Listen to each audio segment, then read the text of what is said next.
Eu sou Luciana da Portuguese Today, and today I will make a smoothie for you guys with 3 ingredients only. It's avocado smoothie. Let's go!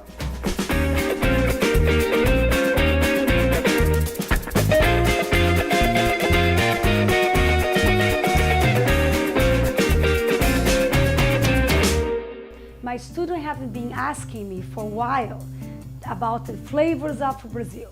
So we named this show The Flavor of Brazil.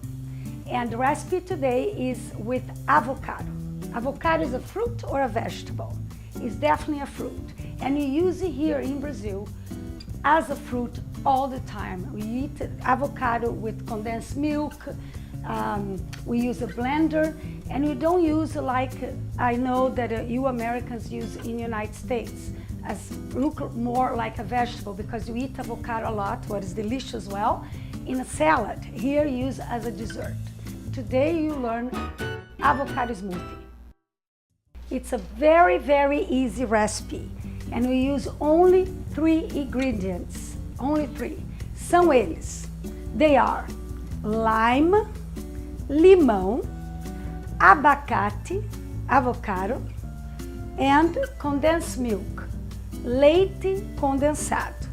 Vamos começar com o abacate. While we prepare, we speak Portuguese. Enquanto preparamos, falamos português. Abacate, um abacate inteiro, the whole avocado.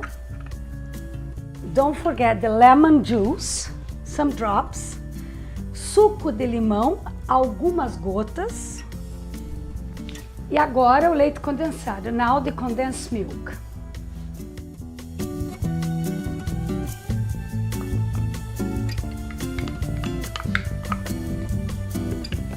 Liquidificador, blender.